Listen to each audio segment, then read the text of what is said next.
bonjour à tous. Nous sommes très heureux de vous retrouver ici en direct depuis le studio de Figaro Immo, sur la homepage du Figaro, sur le Facebook Live de Figaro Immobilier, pour ce rendez-vous hebdomadaire des clés de l'IMO, les clés de l'immobilier, comme chaque semaine, vous rendre service.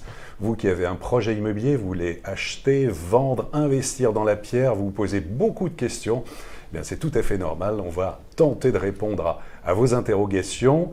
Après l'investissement dans le neuf, après l'international, après tout ce qui concerne la construction, aujourd'hui on va revenir aux fondamentaux, on va parler d'achat et de vente dans l'immobilier avec un expert qui est présent au plateau. Bonjour. Bonjour. C'est Maître Barbara Thomas-David. Bonjour Maître. Bonjour Olivier. Alors, on se connaît déjà, vous êtes venu lors de la 4e ou 5e émission, membre des notaires du Grand Paris. Tout d'abord un mot sur le Grand Paris. Alors le Grand Paris, c'est un logo, Grand Paris avancé à vos côtés, mais derrière ce logo, il y a un véritable engagement des notaires, c'est-à-dire que il y a une véritable attractivité des Franciliens pour leur territoire. Et nous sommes à côté des Franciliens, nous avons un véritable engagement d'ancrage dans notre territoire, mais surtout un engagement avec les Franciliens d'avancer à leur côté, puisque nous sommes des experts immobiliers, mais également des experts patrimoniaux, et nous sommes également des juristes de proximité. Nous souhaitons justement agréger ces deux idées pour être au service des Franciliens. C'est très bien. En tout cas, on va avancer ensemble. Merci tous les internautes, vous avez été extrêmement nombreux à nous poser des questions. On a annoncé votre venue dès le lundi, on a eu beaucoup de questions. On ne pourra pas passer tout le monde, on va essayer de faire le maximum et donc essayer d'être le plus clair possible. Avec plaisir. Comme vous l'êtes régulièrement, il n'y a pas de problème. On va démarrer tout de suite, on est ensemble jusqu'à 13h30 avec la première question. Alors c'est Daniel. Daniel nous dit « J'ai vendu une maison à un jeune couple. Ils ont des problèmes d'infiltration d'eau en cas de forte pluie, problème que je n'ai pas connu. C'est une maison située en Camargue, en zone à risque, ce qui est précisé sur l'acte de vente.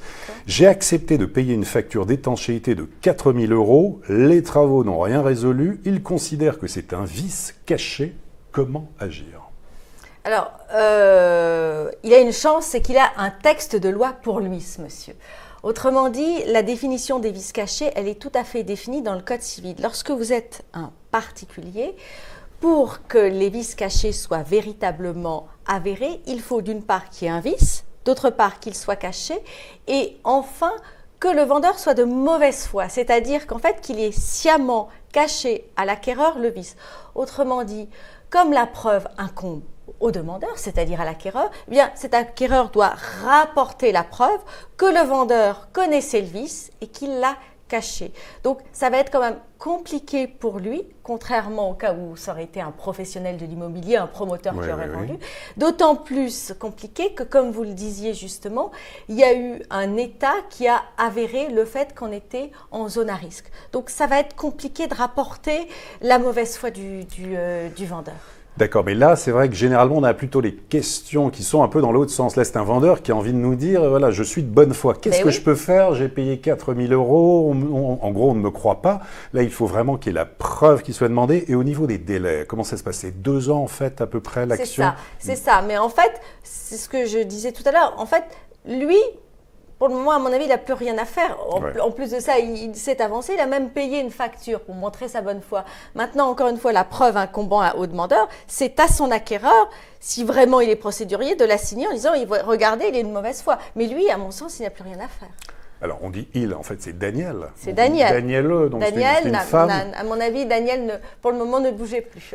Et on peut dire que même si une maison, par exemple, est inondée, il n'y a pas forcément de preuves pour que ce soit un vice caché. Il faut bien avoir ça en tête aussi, entre vice caché et vice apparent, ce qui n'est pas simple. Exactement. Vous avez, j'imagine, souvent aussi des questions dans le domaine. Oui, bien sûr, bien sûr. Très bien, question suivante. Alors, c'est Erwan. Alors, Erwan nous dit « Les prix de l'immobilier à Paris deviennent fous. Quels sont les quartiers parisiens encore abordables ?» Il n'y a pas tort, c'est vrai que les prix ont énormément augmenté et c'est pas fini. Alors lorsqu'on regarde la carte des prix à Paris, on parle souvent d'escargot. Pourquoi? Parce qu'on part du centre de Paris, très cher, et plus on va vers les arrondissements périphériques, moins le prix au mètre carré est cher.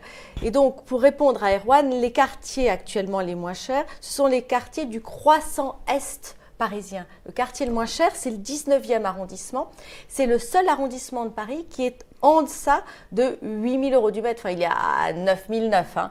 Et ensuite, il est à 7 990 oui, plutôt. Oui, il est à 7 990. Donc, il est juste un peu en deçà des 8 000. Et puis après, vous avez 4 arrondissements qui sont en deçà des 9 000 €. Vous avez le 12e, le 13e, le 18e et le 20e. Et après, on passe au-dessus des 9 000 € du mètre carré. Donc, on a quand même un croissant est qui est moins cher que le reste des arrondissements de la capitale.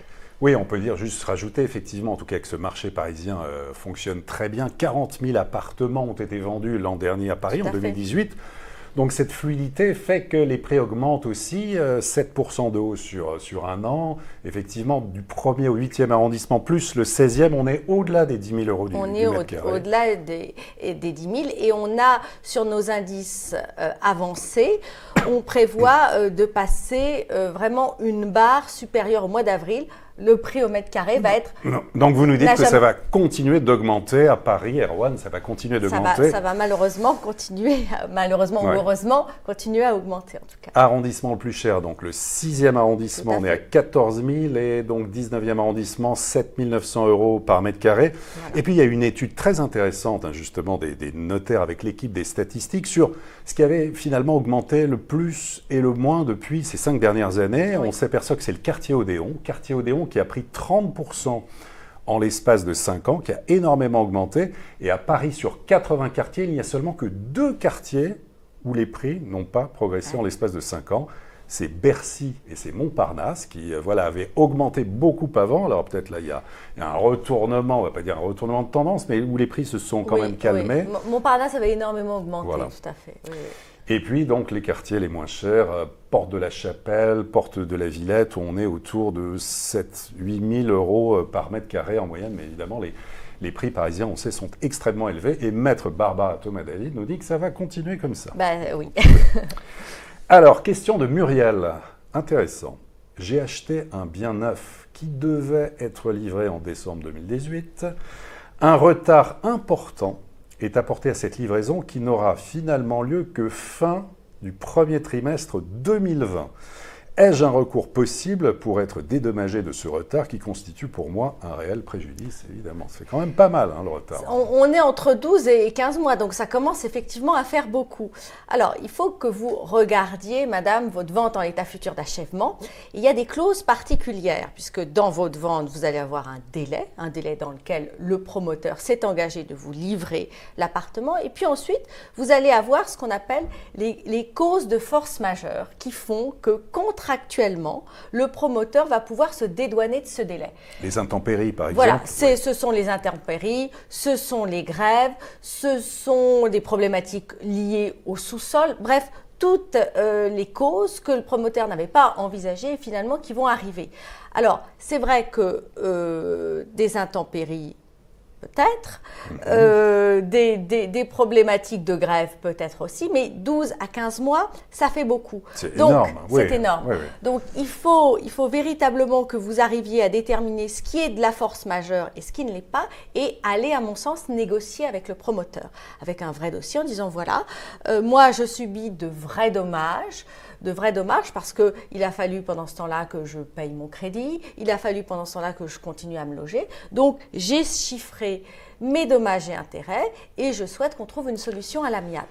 Sinon, il faut prendre un avocat. Oui, c'est ça. Est-ce qu'on fait venir un huissier pour constater sur place les retards? Est-ce qu'il faut envoyer une lettre recommandée, typiquement? Est-ce qu'on essaie d'arranger ça au départ à l'amiable? Mais bon, on a vu les retards, ça prend une drôle de tournure. C'est-à-dire qu'il faut faire une lettre recommandée en disant, voilà, vous nous indiquez que vous allez avoir des retards, quels sont les motifs que vous avez à invoquer pour ce retard? Et ensuite, une fois que la pompe est amorcée, voir toujours si une solution amiable ne peut pas être trouvée dans l'intérêt de tous. Parce que cette dame, elle n'est pas toute seule. Il y a certainement d'autres personnes dans cette vente qui sont dans le même cas. Peut-être que leur intérêt commun, ça serait de faire une lettre commune et peut-être ensuite de prendre un avocat commun si à l'amiable, ça ne fonctionne pas. Très bien, et toujours vérifier et demander au constructeur s'il a bien une garantie de livraison déjà oui, au départ, oui. très important pour éviter de se retrouver Et ça, votre notaire piégé. le vérifie avec vous au moment de la signature Ouais. de la vente en l'état futur. Et est-ce que le code de la construction prévoit aussi parfois des indemnités journalières qui sont faibles, mais prévoit oui, aussi... oui, tout à fait, c'est prévu et donc l'avocat qui sera en charge du dossier pourra les réclamer en plus. Très bien. Alors, question suivante, c'est Claude qui nous dit « J'habite depuis 27 ans dans l'appartement que le syndic met à la vente. Je voudrais connaître les avantages dont je peux bénéficier par rapport à l'ancienneté. » En fait, il est là depuis 27 ans, le syndic va vendre et tout ça, et bon, est-ce qu'il est prioritaire ? Bah non, il n'est pas prioritaire, malheureusement. Malheureusement, il n'est pas prioritaire, mais il a quand même des arguments, parce qu'il est dans les lieux, et que si la personne veut vendre libre, eh bien, elle va être obligée de lui faire un congé pour vendre. Donc, pas de droit de préemption il y a un droit de préemption si d'aventure, pour le locataire, là, oui. pour le locataire, donc pour cette personne, si d'aventure le vendeur veut vendre libre, c'est-à-dire qu'il va falloir qu'il attende le délai et purger ce droit de préemption. Et puis s'il veut vendre occupé, eh bien il va y avoir une décote de 20%. Et donc ce monsieur va pouvoir aller voir gentiment son propriétaire en lui disant « Moi, je vous offre d'acheter sur un plateau, mais… comme je suis locataire, je demande une décote qui serait celle que vous seriez obligé de proposer à un acquéreur qui achèterait loué. » Voilà. Donc voilà, très bon conseil pour Claude. Question de Flavien. J'ai l'intention d'acquérir une maison en province, je suis à Paris. Y a-t-il besoin de 2 notaires pour le vendeur et pour l'acheteur ? Alors, ce n'est pas une obligation. Hein.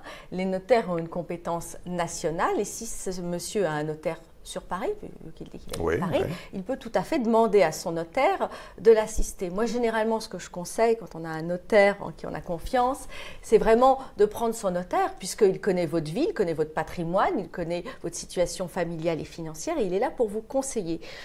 D'autant plus qu'il y ait 1 ou 2 notaires, ça coûtera rigoureusement le même prix à l'acquéreur, donc il n'a pas de raison de s'en priver, ce monsieur. Bon, très bien. Question de Marie-Michel. Lors d'une proposition d'achat, combien d'argent doit-on donner ? Est-ce qu'il y a un seuil, un dépôt de garantie minimal et peut-on annuler une proposition si la banque ne suit pas ? Alors, 2 questions. Elle a une double question, une double question, mais je comprends que l'une dépend de l'autre et qu'elle a peur de ne pas récupérer son indemnité si elle n'a pas son crédit.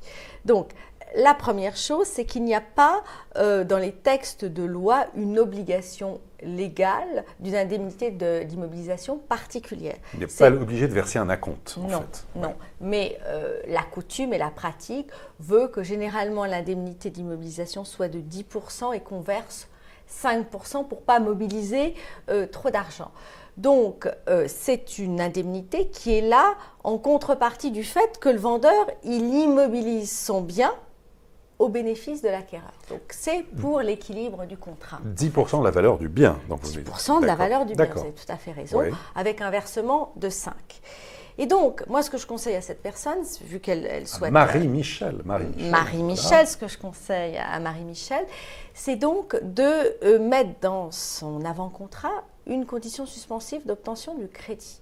Comme ça, si d'aventure elle n'a pas son crédit, elle pourra en justifier auprès de son vendeur et récupérer cette fameuse indemnité d'immobilisation.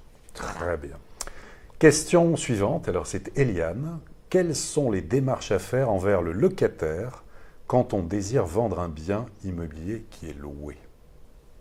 Alors ça rejoint un petit peu la question qu'on a eue tout à l'heure. Soit le locataire reste en place, c'est-à-dire que cette personne vend louer. Et donc, elle a juste à prévenir son locataire qu'il va y avoir un changement de bailleur. Et que… Prévenir, mais combien de temps ? 3 mois, 6 mois avant ? Est-ce qu'il y a des règles justement dans le domaine ? Non, il n'y a pas vraiment de règles. C'est-à-dire qu'en fait, vous devez prévenir votre locataire qu'il va falloir qu'il verse son loyer, non plus au propriétaire actuel, mais au nouveau propriétaire du bien. Ça, c'est lorsqu'on vend occupé. Lorsqu'on vend libre, là c'est différent puisque comme on l'expliquait tout à l'heure pour l'autre question, il y a un droit de préemption du locataire. Il peut, quand il reçoit un congé, dire écoutez, j'exerce ce droit et je vais acheter le bien immobilier. Parfait. Question de Nancy. Comment s'assurer de la vraie valeur d'un bien? Y a-t-il des grilles ou des signes indiscutables pour baisser le prix d'un appartement qui paraît surcoté? Alors, bon, il y a déjà l'indice notaire INSEE qui est un regardez bon régulièrement indice. sur le site des notaires, c'est vrai. Tout à fait, oui, oui. Acte authentique de vente. Donc là, on n'est plus dans la promesse de vente et tout ça, c'est vraiment les actes authentiques de vente. Et donc, vous avez, je crois, ville par ville, quartier par quartier, même rue par rue. On peut même, mais là, c'est un système payant, mais on peut avoir ce type d'information. On peut avoir ce type d'information. L'indice notaire INSEE est un indice très pointu puisqu'il est abondé par tous les actes authentiques de vente. Donc ça, c'est une première chose. Vous allez avoir la moyenne du prix au mètre carré dans le lieu de situation du bien. Et puis après, il y a d'autres indices, par exemple sur Paris ou dans un immeuble en copropriété de façon plus générale. Si vous êtes au rez-de-chaussée ou au 5e, la valeur n'est pas la même. Si votre bien a un ascenseur ou pas et que vous êtes au 5e étage, c'est encore des éléments de négociation. Rez-de-chaussée, donc on rappelle, un rez-de-chaussée, voire premier étage un peu sombre, c'est moins cher, on va dire. Étage élevé sans ascenseur, là aussi. Il y a des étages élevés avec ascenseur, c'est très bien. Et puis, vous avez les immeubles sur cour, vous avez les immeubles sur rue, puis vous avez les biens où vous pouvez rentrer avec vos valises, et d'autres où vous avez des travaux très importants à faire. Donc, tout ça, c'est un ensemble d'éléments qu'il faut agréger pour avoir des éléments de négociation avec votre vendeur. On peut rajouter aussi la valeur verte, ce qu'on appelle la valeur verte d'un bien, de faire très attention en matière d'étiquette énergétique, de ne pas se retrouver avec un gouffre financier derrière quand on achète un bien, de vérifier que les notes ne sont pas E et F à chaque fois. Et puis une petite chose comme ça, si vous regardez sur Internet une annonce pour un bien immobilier que vous convoitez, si le bien est présent depuis plus de 3 mois, c'est un signe qu'il est surcoté. Une annonce qui reste plus de 3 mois, c'est qu'il y a un problème, que le vendeur, sans doute, l'image, le cœur, c'est vrai que c'est difficile de vendre son bien, mais bon, des fois, c'est un peu exagéré. Donc voilà, en tout cas, toujours avoir en tête, effectivement, bien avec défaut, travaux à prévoir, à rénover, tout ça peut engendrer en fait une négociation pour essayer d'avoir moins cher le bien convoité. Bien sûr, et on est là à côté de nos clients pour les conseiller. Moi, j'ai très souvent des clients qui viennent me voir en me disant, voilà, j'ai trouvé un bien, qu'en pensez-vous? Et donc, on discute de tout ça, on regarde les indices et puis on regarde exactement tous ces éléments dont vous avez notamment parlé. Très bien. Question de Daniel. Dans le compromis de vente que nous avons signé, ah oui, ça arrive souvent, c'est la description des pièces de l'appartement que nous voulons acheter ne correspond pas du tout à la réalité. Nous achetons un T3 et la description est un T4. Pouvons-nous annuler cet achat? Alors, en fait, là, vous dites ni oui ni non. Là, je sens le alors. Bon, il y a des nuances. Il y a des nuances, mais a priori, si vous voulez, bon, a priori, non. Pourquoi? Parce que c'est un problème de matérialité des choses. On a tout à fait le droit dans un appartement de changer les aménagements intérieurs et de changer un T4 en T3. L'important, c'est de le changer dans les règles de l'art. Si vous avez un mur qui est un mur finalement de construction légère et qu'il n'y a pas d'atteinte finalement à la solidité de l'immeuble, vous pouvez réaménager votre appartement comme bon vous semble et transformer un T4, voire même en T2.